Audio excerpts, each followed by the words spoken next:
I know that we stand between you and our last speaker and then the cocktail hour, so I much appreciate that you're sticking with this. I know everyone is tired, but we will try to keep this session dynamic and entertaining and hopefully full of value to you. Oh, everyone is here. Good, we got our panelists. My name is Karina Sotnik. I am the CEO of World Upstart. Let me just take a few minutes to say a few words about who I am, and then it will be this fantastic panel talking. So World Upstart does two things well. A, we run an accelerator program for international companies in healthcare, so that is pharma, medical devices, and digital health, and help them come to big but difficult US market. We graduated in the last 3 years 54 companies from 18 countries. I'm sad to say that Latvia is not one of the 18, and I'm determined to change that.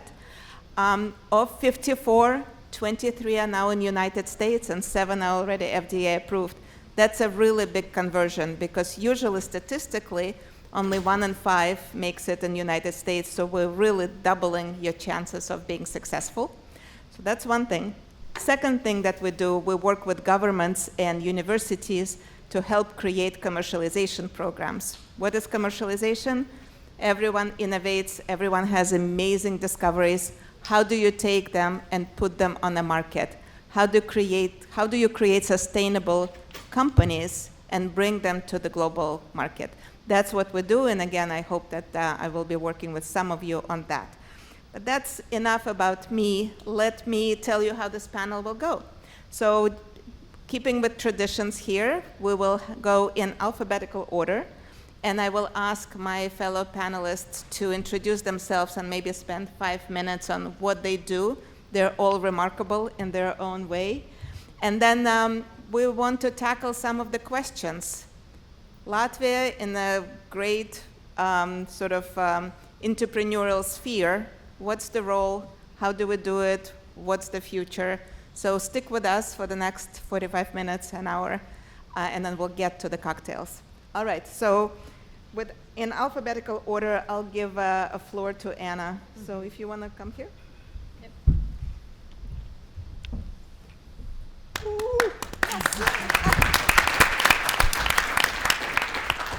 Thanks, Raimond. Good afternoon, everyone. My name is Anna Andersson, and I am the CEO of Riga Tech Girls. Riga Tech Girls is an NGO, a non-profit. But my experience comes from the entrepreneurial and startup background. So my passion is bringing more women into the startup world. And that's one of the reasons that I started this movement of Riga Tech Girls. And also, I'm very happy to see that Riga Tech Girls has grown exponentially in the past couple of years, actually grown as a startup. We've grown threefold every year for the last 3 or 4 years. And I think that proves that we have reached this product market fit that everyone is looking for in the entrepreneurship and in startups. And this product market fit is the need for digital skills and need for diversity in tech.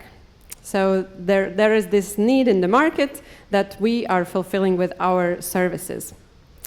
And previously, our president and a couple of speakers all during the day have said that Latvia has very educated workforce. And that is true. However, in digital skills, and especially in professional digital skills, I think we still have a lot of opportunity to grow. So why an NGO leader here on the panel about turbocharging entrepreneurship in Latvia? I think it's because of the KPIs that we have achieved and that work as numbers that are turbocharging our entrepreneurial environment. So just a couple of numbers from Riga Tech Girls experience. We've had more than 25,000 participants in our online digital skills programs, which for a small country like Latvia is quite a lot. We've trained more than 2,000 women in professional digital skills, reskilling, and to start careers in IT. And we've supported more than 500 women in pursuing their dreams to start their own startups. So these are the three verticals that we work in: digital skills development in society at large, professional digital skills development for women, and supporting women starting their own startups. And I think I'm very happy also to see that the latest data on diversity in startup founder teams shows that we have succeeded in the last couple of years. Because in 2019, only 6% of startups had diverse founding teams. The last data from 2022 show that already 23% of startup founding teams are diverse. So there has been an almost 4 times increase in these couple of years. But I also want to share a small story, well, actually a pretty big story, from my experience that shows how a close-knit community and the network and collaboration between not just NGO people, but collaborating with ministries, with the state, with the private sector, with companies, can have a much greater impact than just, for example, reskilling or upskilling. When war broke out in Ukraine, in the first days, I think many of us were paralyzed, and I felt like that for sure myself. But a group of entrepreneurs and startup founders in Latvia, they came together and they decided they're going to help from day one. And war broke out on Thursday. On Friday, they already had a chat where they were talking between themselves what are the things that are needed in Ukraine most urgently. And one of the first requests that we received was that Ukraine needs blood transfer units. And the first shipment of blood transfer units from this group was shipped out on Saturday, the 3rd day of war.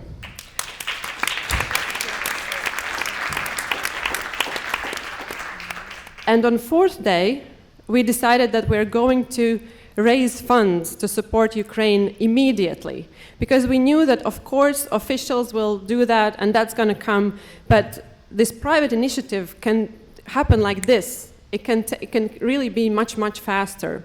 So Riga Tech Girls became the hub for getting this funding and transferring it to exactly what was needed by the Ukrainian forces and the Ukrainian people. And on Monday, we were already putting together the first truck. And in the upcoming 50 days, the first 50 days, we shipped out a truck of resources to Ukraine every day. And that's how Entrepreneurs for Peace movement was born. So it started with just a couple of people who came together, and those were the tech companies, the startup companies who are quick to react and who are ready to, move whenever it's needed. So I think this is an example of what can be achieved if we work together as a community, coming together as people from ministries, because we were working hand in hand with the Ministry of Defense, with the Embassy of Ukraine in Latvia. So if we come together, NGOs, companies, and the state officials, then we can do great things in very fast time. And now, listening to what we are talking about today in the panels, we need to increase education. We need to reskill. We need to upskill people. And this is where we also can come together. And I want to invite everyone here in this room to think about how can we work together to make a faster change and in helping our community develop and our talents develop.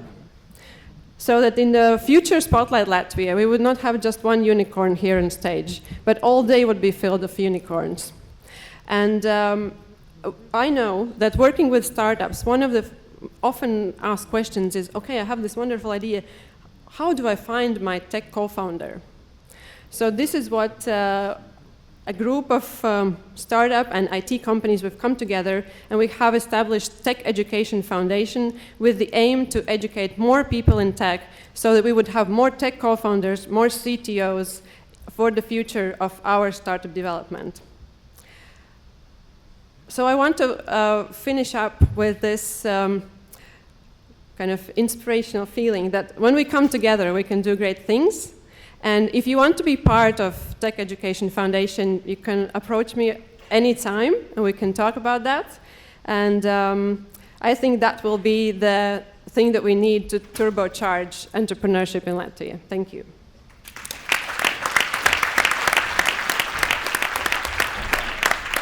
Wow, that was spectacular. So I just learned the fact 52% of women are in leadership positions in Latvia. I want United States to take a look at that and take a note. Exactly. And also, the story about Ukraine just shows you that sometimes governments are like a big ship trying to make a U-turn, and private entrepreneurs are like ballerinas making 32 fouettés a minute, right? So that's why we need entrepreneurship to address immediate problems and address them well. Well, thank you so much, Anna. So let's go to our next panelist, and I think in alphabetical order it will be Zane. Thank you. Yeah. Yes, yes. Yes, I'm going to be sitting there.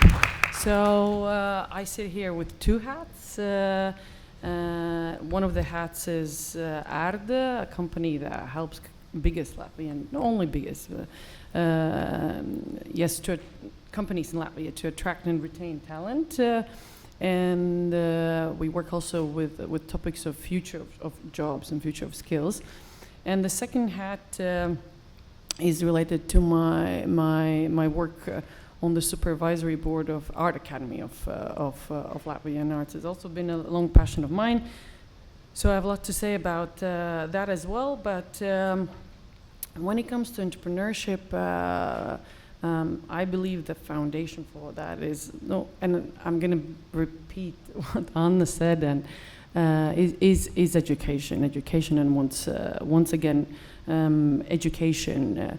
When it comes to the work that we do in ARDA, 3 years ago we started to work with World Economic Forum. We organized first the Future of Jobs conference. By now we've organized 2 already. And last year we were the ones who collected data for Future of Jobs report. So the data that you see in Future of Jobs about Latvia and Lithuania is collected by us. But what's important there is it's not only just World Economic Forum that says that there are 2 major fields where we can expect major job growth, and apart from tech, it is of course green transition. So everything has to do with green jobs and green skills. And I think that instead of looking at it as an obligation towards the climate and trying to save it, treat it as an existential threat.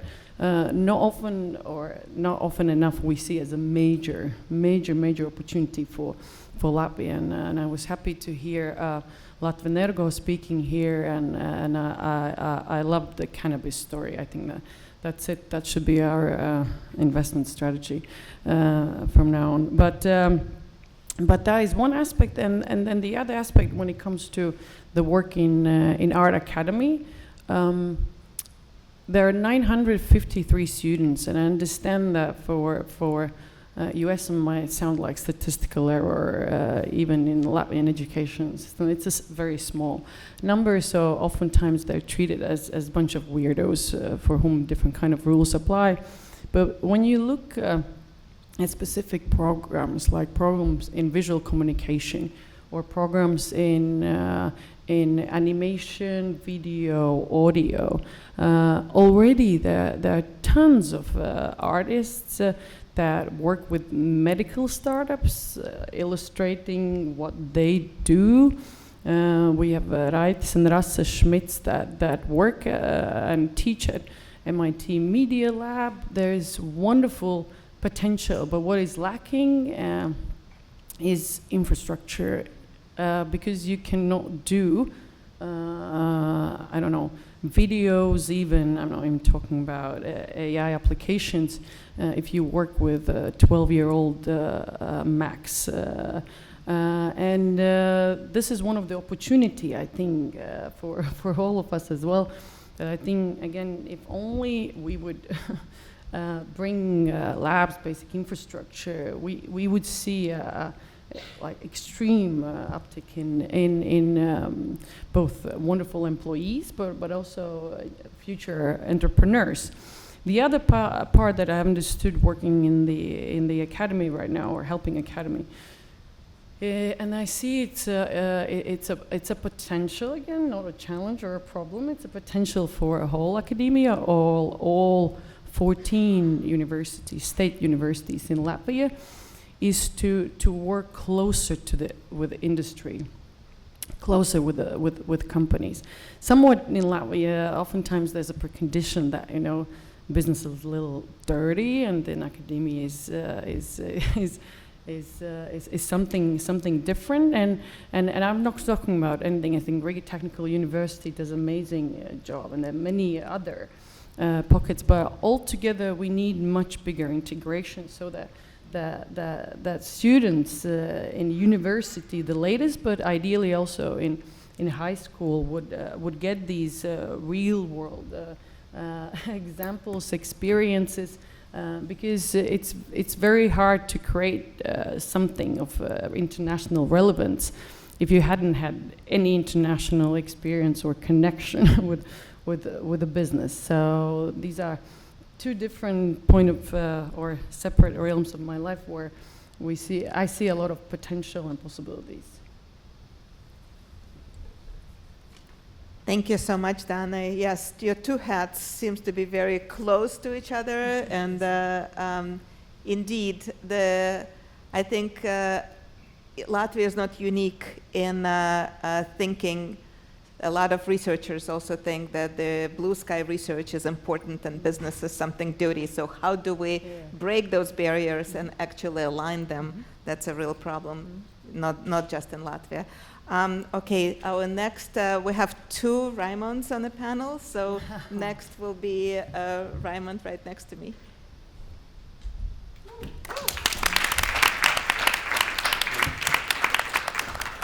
Well, that is a first to me, to share stage with another Raimond.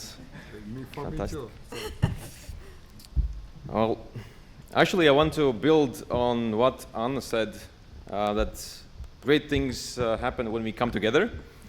So I'll grab this opportunity to just showcase Bad Ideas Fund to you so that you get a sense of what we've been able to do by just coming together. That's what it is. That's the story of Bad Ideas Fund. Before I do, I want to dearly thank Lauris for the tremendous effort he put in to throw this event. Such a fantastic turnout and amazing conversations I've had. Oh, Lauri, I'm here thanking you. Thanks, Lauri. And this event is about bridging US and Latvia, about supporting Latvia. And so this is a nice way for me to also plug Bad Ideas Fund, which is the practical means. How do you do it practically? What's the next step after you leave the event? How can you support Latvia? So Bad Ideas is one way. By joining Bad Ideas, invest and nurture the next generation of Latvian unicorns. But let's start with the name. Why Bad Ideas Fund? Well, all unicorns seem like bad ideas initially, and that's where the name comes from. Just think of Uber, Airbnb. And who we are, we started as just a dozen of startup builders. Quite a few are in this room, and we decided we really want to invest in startups. We want to support the next generation of unicorns, and while still being busy building our amazing, successful companies. So we are just a year in operations, and we have already grown into a community of 150 folks. These are founders and operators who have built and scaled companies that have raised more than 13 billion. And they come from 16 countries, and what we have in common, we have a passion to scout, pick, and support the best founder teams, and not just in Latvia, but our focus is whole Central Eastern Europe. So we might be startup builders, unicorn builders by day, but we are angel investors by night. So here's our bet. Here's the opportunity, rather. This is the best time to be investing in startups. It's a recession. After all, Airbnb, Uber, WhatsApp, and the likes were born out of these times. But not just that, let's look at Central Eastern Europe as a whole. And here I intentionally looking at not just Latvia, we should be looking at Latvia in the context of Central Eastern Europe. Not just supporting Latvia, but while supporting the wider region, we will automatically be supporting also Latvia. In Bad Ideas Fund context, much of the members are Latvia-based, and thus we will naturally be supporting the next generation of unicorns from Latvia.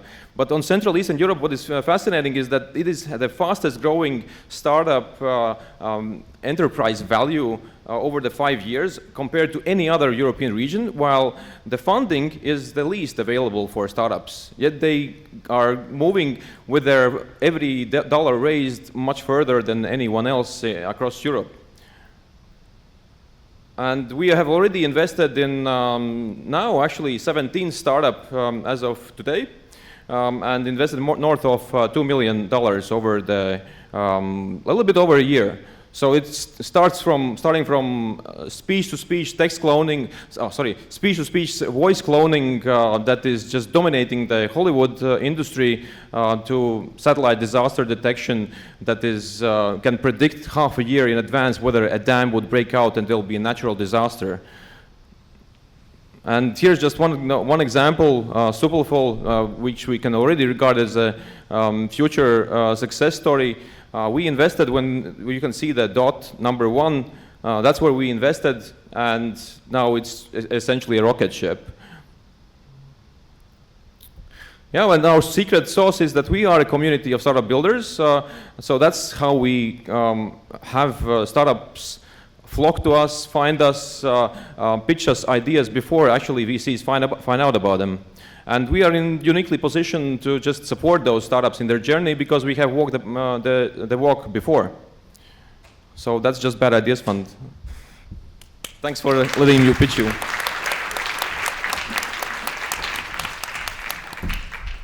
That was great. And I wonder how many women investors you have. What a few. That's good. Okay, our last but not least speaker, another Raymond.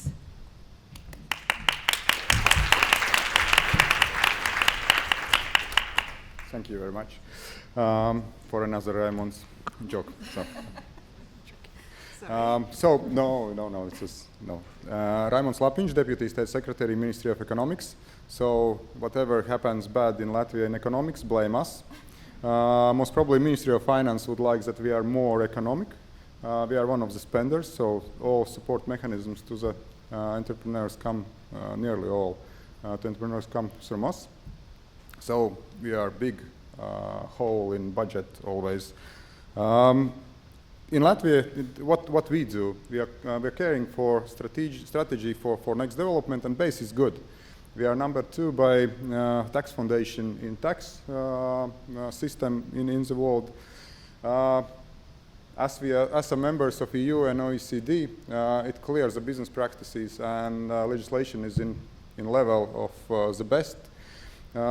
Security, NATO, and we are not only partners in NATO, but we are investing heavily in our defense by ourselves. There is good development strategies in place which are aiming at classical horizontal instruments like access to finance, risk capital. This Baltic is too small to rely only on risk capital from the industry, so we are a partner with private investors. Support to innovations for businesses, classical instruments nearly all over the world, and day-to-day job, homekeeping, this reduction of red tape and business improvement in business environment. So this strategy aiming at increase by 2027 30% of exports, where we do understand clearly that 80% of this increase will come from the companies already existing, and 20% will come from startups, the companies which is still not existent. And so there is specific, not only strategy for supporting startups, but one of the first laws was established in Latvia where we defined what is startup and how to support it. So what's next?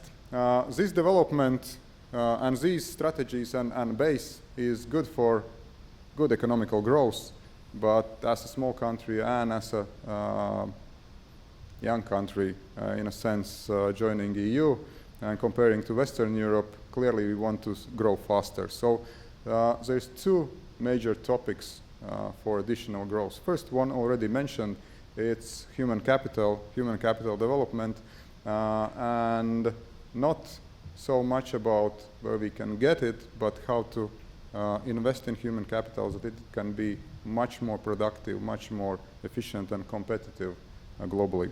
And second one, which was a week before this event already started, and Kaspars from agency mentioned in the morning that we are a country with mission, which means that we need moonshots. And moonshots have to be defined by the triple helix players, which is industry, academia, and of course government.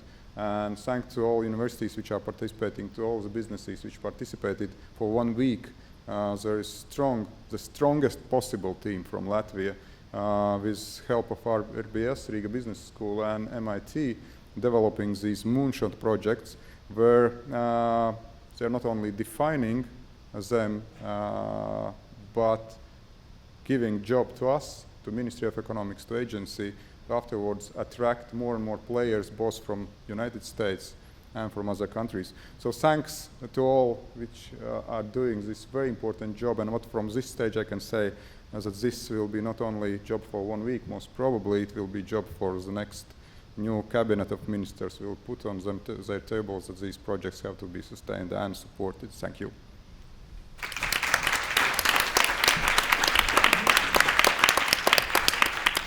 Thank you so much. That was great. But let's start a few questions. And Raimond, you mentioned that Latvia is a small country. Yes, it's a small country. Clearly, there is enough entrepreneurship going on, but it's really impossible to scale up for the companies if they're only looking at Latvian or only looking at Baltic market. So what can we do? What is being done to really make Latvian companies into global companies and brands? Whoever wants to start, we will be democratic here. Maybe we can start with you, since you were the last speaker. Yes, I will start, and then if I'm wrong or I'm right, whatever anybody can add. Clearly, and point taken, we can count that there is no such market as local in Latvia. There is just none. 2 million people, whatever product, if it's just competing in local market, it's in midterm, it's dead already. So export is a central question.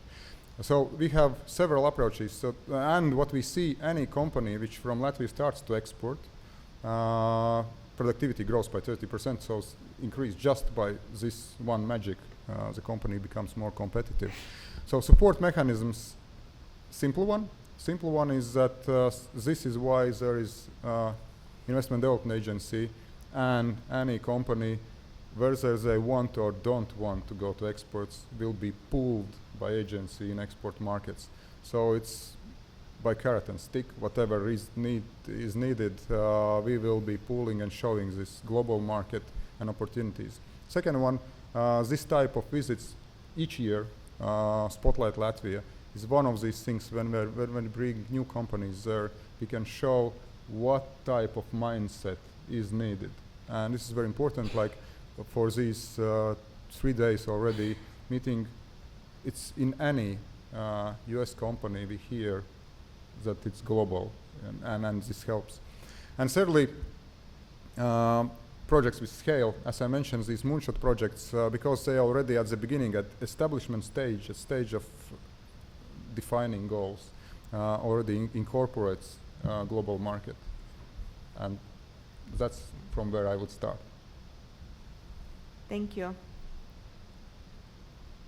Okay. Anna? I can go. So I think Latvian Investment Development Agency has been doing a great job with supporting companies who are interested in exporting. And so one part is this network of LIA representatives worldwide who are able to consult. But another was that what we need a lot of small startups who are just starting off to get more scale-ups who can export. And there was this network of incubators all over Latvia, and I had the privilege to travel them twice a year for 4 years, teaching the young entrepreneurs about kicking off and marketing strategy and export ideas. And what I saw is that actually the biggest thing holding these young entrepreneurs back is that they didn't dream big enough. They were always thinking local, thinking small. So it's actually in that level, it's about believing in themselves and about dreaming. So we need to inject this ability to believe and dream in the young entrepreneurs. And then when they start, what we need to do is bring them outside of Latvia for them to experience these international markets on their own skin. And this is what we've been doing with Riga Tech Girls. So we have also these programs for startup founders. In our case, female founders, but also inclusive startup companies. And for example, we brought some of the female founders to Pirate Summit in Cologne, in Germany. And then we had, last year we had a collaboration project with Uzbekistan, where we were bringing Uzbekistan female founders to Latvia to see the European market, and we were bringing our founders to Uzbekistan to see the Middle East market. And just this experience of going to the market, seeing is believing. And when they go out there, they can meet those people and they can believe that this is possible. So I think this is what we need to do more, is like bringing over. So Spotlight Latvia, amazing place to come, but also for the maybe younger, not that established entrepreneurs, that would be very beneficial as well. Thank you. Fabulous plan. Raimons, do you have anything to add? So, thinking about how we can build global companies out of Latvia, I think we all have a job here. We should be talking more and more here in this room about the success stories that we have already, and out of this room have talking points ready when we are asked, okay, how is Latvia, how is Riga, what's up, what's new? Have those talking points ready. Just amazing companies that we have already built up, like, I don't know, there's a long list of scale-ups, startups, unicorns in the making. There is one unicorn that is made, one unicorn in the making, Printify and Printful. They are both at one and the same table. That's an amazing story. We should be telling that to all kinds of delegations. Leah should be taking that story up and showcasing how could such so close names, so close competitors globally be in just neighbors in Riga. So these kind of success stories we should be just bringing out to the world, and that's what we need, those idols. Then we can, the young generation can just be inspired. Yeah, I can do it. I can. That's how, for example, I showcased Supliful. Supliful is taking inspiration from Printify and Printful, doing a similar business model. They are bringing, allowing anyone to build up a private label brand. So if you want to launch your own private label brand to your followers, you can do it with a one click. So they're building on the success story of Printify and Printful, and dreaming of an even bigger market that they're gonna conquer. So. That's great. And dare I say that the diaspora really can help in making Latvian companies really global. So this is the call for action for all of you that are maybe diasporic here. So sticking with the global theme, yes, Latvia is small. Yes, we established that we have a really impressive entrepreneurship. So how can Latvia become a gateway to European Union for American companies? Latvia is part of European Union, NATO, European Medical Agency. How can Latvia be that sandbox where US companies come to try and play and go through European regulatory to then expand to the entire EU market. Go ahead, Zane.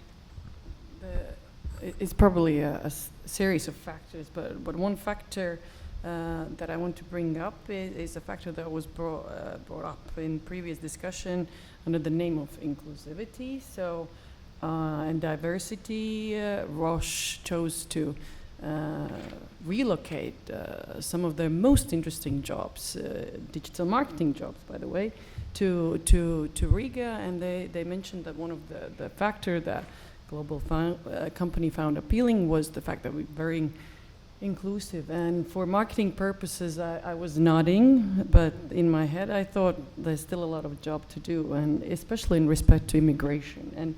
And it's a hot potato, and we are very sensitive to talk about it. But the truth is that if you compare Latvia with Lithuania and Estonia, so countries that are very similar to us in many respects, face same threats from one particular, two neighbors, and other kind of challenges, have still found a way to invite more foreigners, educated workforce to Latvia. And unfortunately, as for the last 10 years, and most of that, of course, is a political political question. National Union have been part of government for the last how many 10 years. Let's see if that changes. But I think it's critical. We're not talking about mass immigration. Trust me, global talent can choose where they go, and minus 40 to plus 40 is not always the greatest appeal, for people, global talent. So we have things to offer, but currently it is a tricky aspect, both legally, but also culturally, and all of us have to work on that, I believe. Zane, I truly appreciate the openness of your answer. Yes, Latvia has nationalized pharma and is a pharmaceutical hub of the Baltics, and yet Lithuania is positioning itself as the welcoming life science company where we see a lot of influx of companies going to do clinical trials and really expand. So I really appreciate that honesty. Anyone else wants to chime in?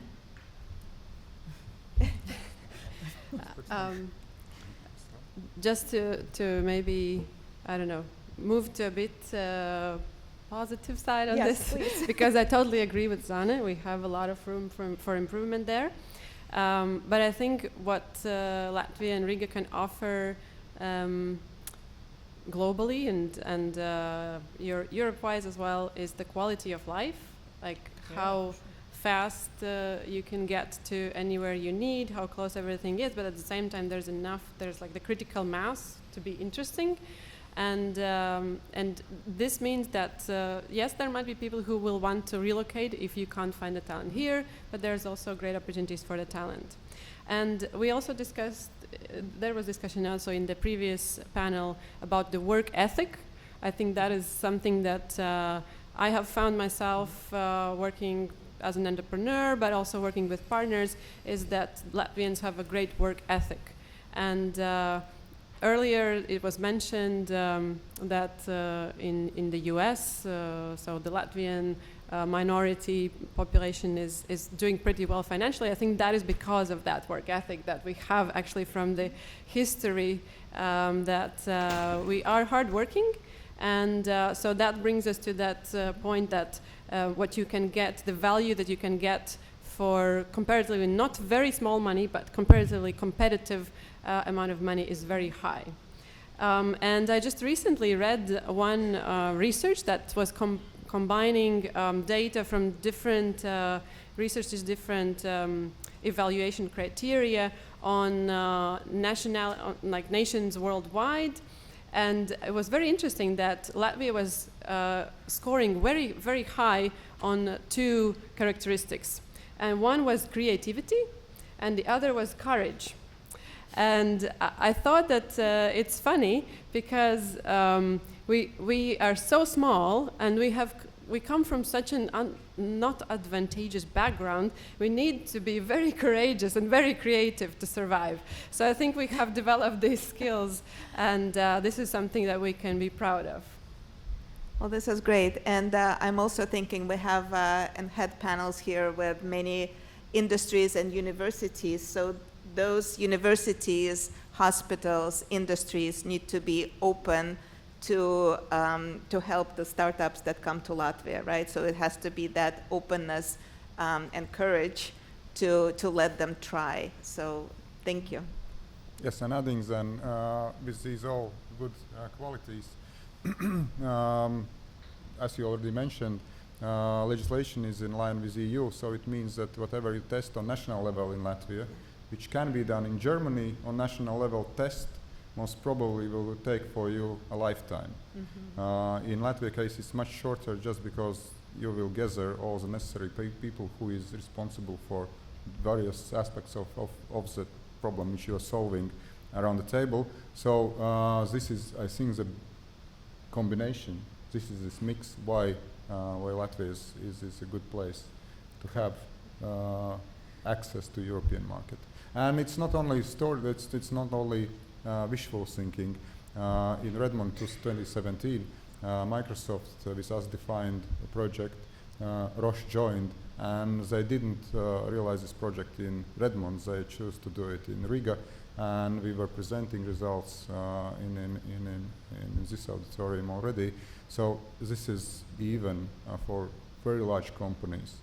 It's a good place to have common projects on Baltic soil, I would say. Yeah, absolutely agree. Comparing Latvia to Germany, you will do things much faster in Latvia, definitely. I have a last question for my panelists, and then I will open it up to all of you. But so we see sort of an evolution in the last 5-7 years in ecosystem development in other countries, including United States. And Raimund's mentioned the triple helix. For those of you that don't know what triple helix is, it used to be that government, academia, and industry sort of were in their own silos and rarely intersected. And now we see pretty much a merger and also sometimes a substitution of the roles. For example, government in a lot of places now play a role of an investor, not just in grant making, but actually in investing. We see industry starting their own universities, and we do see a lot of universities starting up companies. So keeping in mind that triple helix model, how can we engage it in Latvia, and how can we start seeing a lot of academic innovation on the market? And in turn, it creates a really great access to regional development. So maybe even around the universities, not in capital, but in Liepāja, that comes to mind, right? Can you guys talk a little bit about that? You want to start? I can't. It's actually, it's interesting. Most of us were for 4 days MIT, which was very inspiring, and yes. But it's interesting that their model has expanded to include also risk capital and entrepreneurs in that. Yeah.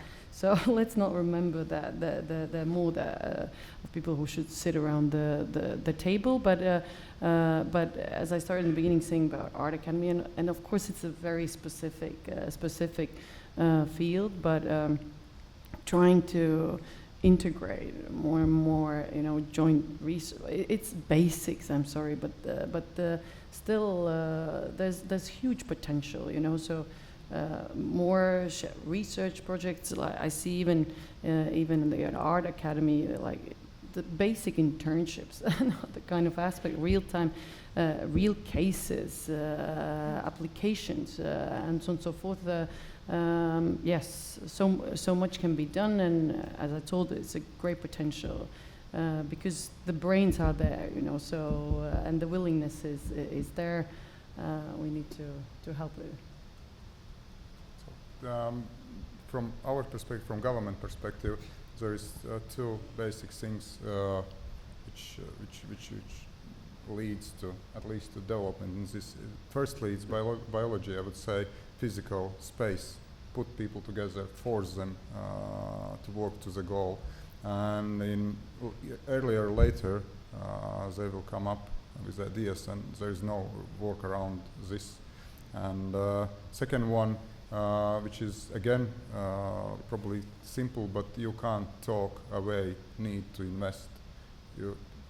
And this is from our perspective, so funding research and requiring afterwards, the goals have to be defined together with industry, but funding all the time, it's needed, increased. And then a lot of things, a lot small things, but these two from government perspective is the first one where we have to, from our perspective, to invest our attention.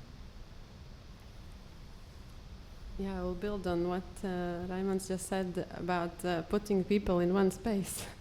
So I'm very happy to see that there is the startup house developing, finally coming to a very realistic launch moment. So bringing together startup players and investors will be sitting in the same house, and talking about the Tech Education Foundation. So we also want to have this new CTO and technical co-founder school also in the same roof. So bringing together startups, investors, education, and innovative education that doesn't exist yet, because what we see that existing education is not enough for everything, so we need to kind of diversify, and was also discussed in one of the previous panels about STEM, that we need to break down some of the stereotypical and existing approaches, and we need to innovate in that. So kind of this bringing together these players, I think that by itself is already innovation as well, and we're definitely moving in that direction in Latvia as well. Thank you. What a great panel. We only have a few minutes, so no, we don't have any minutes. Okay, well then, what I want to tell you is, Lauris, it's been an amazing program. I hope you all have a stack of business cards that you're going to answer later today. I surely do. And I want to thank my panelists. Thank you so much for candid and really deep discussion. And I give the floor to you.